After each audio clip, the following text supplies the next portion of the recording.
Hello friends, welcome to cooking and blogs. আশা করছি তোমরা সবাই খুব ভালো আছো। আজকে আমি তোমাদের সাথে একটা নতুন রেসিপি শেয়ার করব। আজকের এই রেসিপিটির নাম হচ্ছে বাটার চিকেন। তো চলো দেখে নিই। আমি কড়াইতে ফার্স্টে আলুগুলো করে বড় বড় করে কেটে নিয়ে ভেজে নিয়েছি। এরপর আমি এর মধ্যে একটা দারচিনির টুকরো আর দুটো তেজপাতা দিয়ে দিয়েছি। আমি পেঁয়াজগুলো এরকম সরু সরু করে কেটে নিয়েছি। রসুন, আদা বাটা আর টমেটো কেটে নিয়েছি। এরপর আমি পেঁয়াজগুলোকে দিয়ে দিয়েছি। পেঁয়াজগুলোকে খুব ভালো করে ভেজে নিতে হবে। পেঁয়াজগুলো যখন আস্তে আস্তে মজে যেতে থাকবে তখন বুঝে যেতে হবে যে পেঁয়াজ ভাজা হয়ে গেছে। আমার পেঁয়াজটা হালকা মজে গেছে। পেঁয়াজটা ভালোই মজে এসেছে। এখন আমি এর মধ্যে চিকেনগুলো ছেড়ে দিচ্ছি। এরপর ভালো করে এটাকে মিক্সড করতে হবে। তারপর আমি এর মধ্যে লবণ দিয়ে দিচ্ছি, হলুদ গুঁড়ো দিয়ে দিচ্ছি। লবণটা আপনারা আপনাদের পরিমাণ অনুযায়ী দেবেন।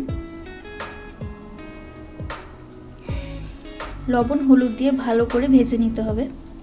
তারপর এর মধ্যে আমি রসুন, থেতো করে রাখা রসুনটা দিয়ে দিয়েছি। রসুনটা দিয়েও ভালো করে ভেজে নিতে হবে, না হলে কিন্তু রসুনের কাঁচা গন্ধ থেকেই যাবে। এরপর আমি দিয়ে দিচ্ছি টমেটো।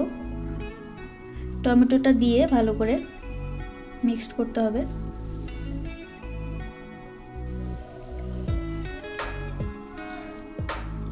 এরপর আমি এর মধ্যে দিয়ে দিচ্ছি আদা বাটা আর লঙ্কা বাটার পেস্ট। খুব ভালোভাবে ভেজে নিতে হবে, না হলে কিন্তু কাঁচা গন্ধ করবে মশলা দিয়ে।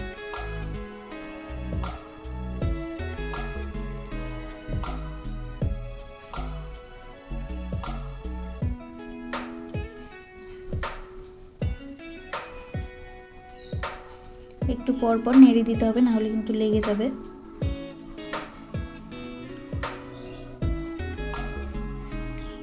যখন মাংসটার থেকে আস্তে আস্তে করে তেল ছাড়া শুরু করবে তখন বুঝে নিতে হবে যে আমার কষানো হয়ে গেছে। দেখো আমার মাংস দিয়ে প্রায় তেল বেরিয়ে চলে এসেছে। এরপর আমি এর মধ্যে জল দিয়ে দিচ্ছি।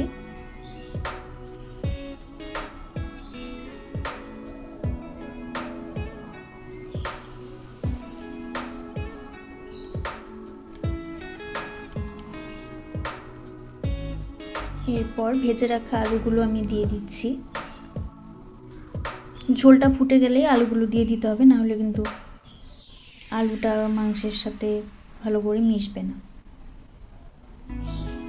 শক্ত থেকে যেতে পারে আলু। তাই যখনই ঝোলটা ফুটবে তখনই দিয়ে দেবেন। এরপর আমি এর মধ্যে বাটার দিয়ে দিচ্ছি। বাটারটা এখানে আমি বড় চামচের 1 চামচ দিয়ে দিয়েছি। তোমরা বাটারটা যে যেরকম ভালোবাসো সেরকম দিয়ে দিবে।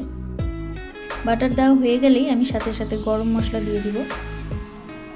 গরম মশলা দেওয়া হয়ে গেলেই আমার কিন্তু চিকেন রেডি।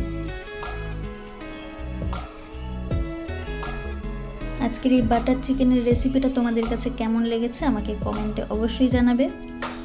আর আমার চ্যানেলে যারা নতুন আছো তারা চ্যানেলটিকে অবশ্যই সাবস্ক্রাইব করবে আর পাশে বেল আইকনটা দাবিয়ে দিবে। আর ভিডিওটা দেখার জন্য অসংখ্য ধন্যবাদ।